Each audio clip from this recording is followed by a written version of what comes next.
how can we best support ourselves during this major transition into the Aquarian age? What we can do is to become enthusiastic towards our spiritual renaissance, become enthusiastic about our karma. Our karma that can deal with adversity, difficulties, challenges, karma that can be connected to your ethnicity, your nationality, your sex, your race, karma that your ancestors have been carrying for many generations in a patriarchal age. But now we are just beginning to transition out of this patriarchal age, and the karma that our ancestors were carrying that can be very heavy. We now get to experience the sort of release of the karmas that so many ancestors, so many generations have been carrying, that found themselves in repeated cycles of low self-worth, found themselves in repeated belief systems that involved low self-esteem, that involved discouragement, and belief systems that were quite dysfunctional and damaging for the human life force. We get to repattern, resequence, reorganize all of that. And through our spiritual renaissance, we can go as deep and as wide as we would like to at this time. Though there is judgment, but a lot of the judgment that we've experienced in our past is dissolving as we as humanity understand, regardless of our differences in ethnicity, nationality, sex, race, we all understand the evolutionary necessity, and it's sort of forcing us to put our judgment aside and start to embrace new ideas. And that's what's helping us to really put the pride aside, we can say, and our belief systems that in our past have led to wars, have led to constant just attacking of each other, and just continued stubbornness that led to like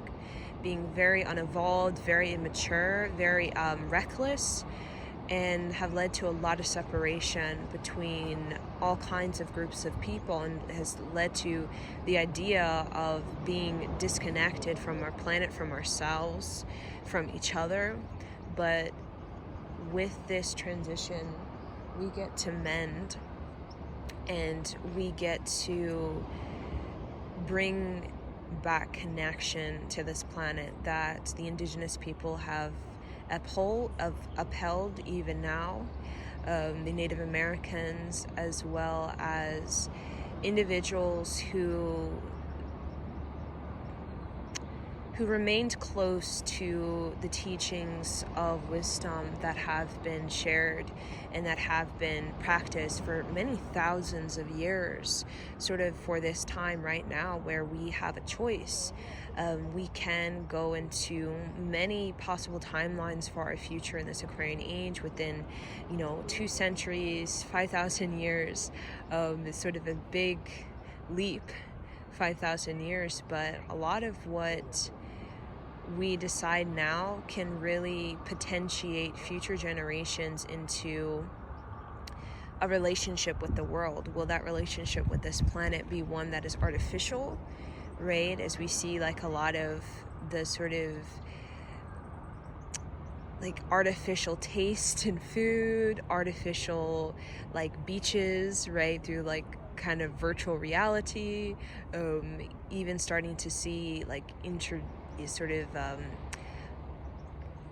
of mutations to even our DNA, RNA, that is quite unnatural. So we get to decide how far we want to go with being unnatural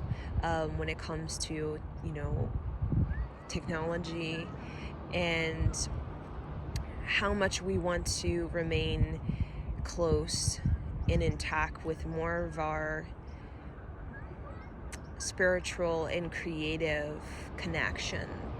So we can best help ourselves when we start to really give space, energy, and dedication to our own spiritual renaissance,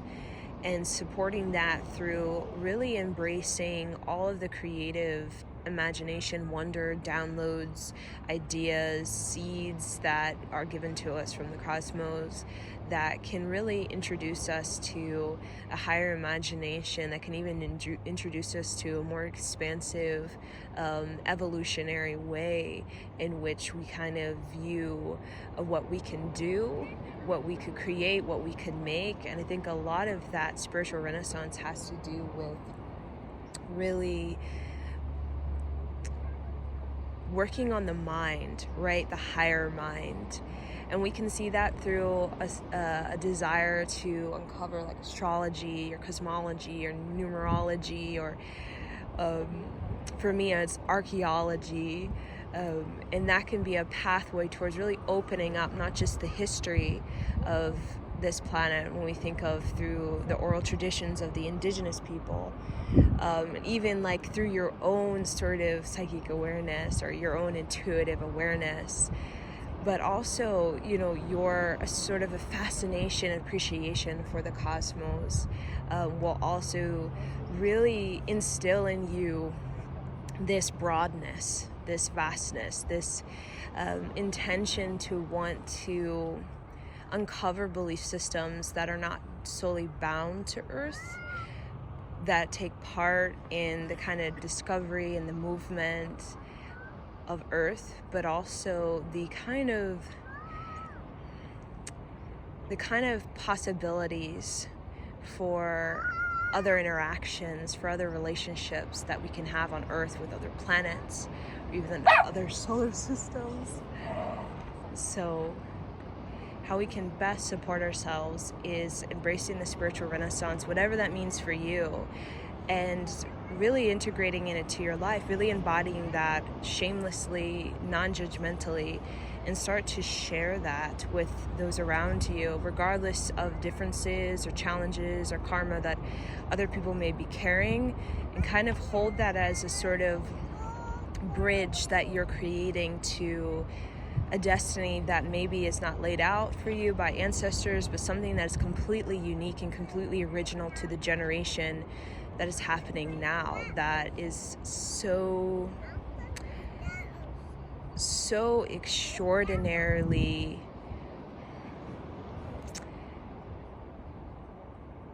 different from what was, and see this kind of as a threshold where when we think of like the destiny and the sort of obstacles and adversity and difficulties we have to face as our karma, we can also walk through this threshold with a sense of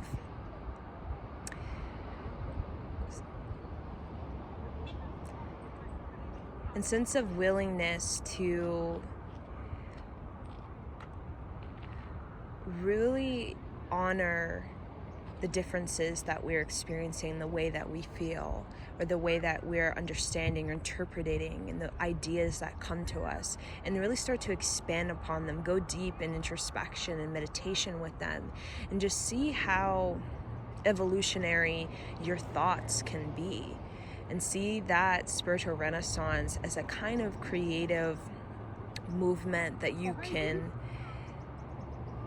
define, and that you can redefine, and that you can reform and reconfigure and reorganize, so that you can start to see the mandala of your life, or the mandala of your Merkaba, coming into shapes, patterns, sounds, colors, energies, frequencies that really represent the transmission of your personal evolution and the kind of expansion of your connection that you're kind of establishing on this earth as a sort of pathway for future generations to feel more purposeful and feel more grounded in their awareness of how cosmic they are, how autonomous they are, and how much teaching and wisdom that can be held in these future generations who are being led by us now to really uphold a frequency, a transmission on this planet that really represents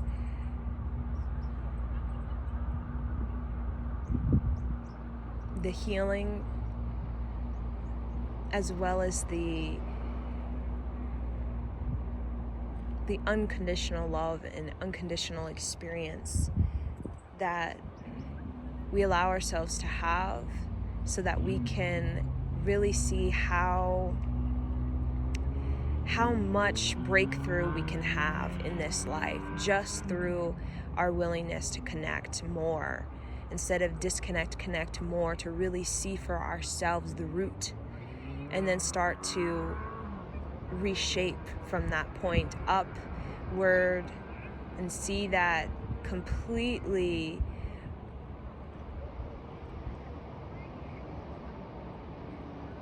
define an intervention in our life.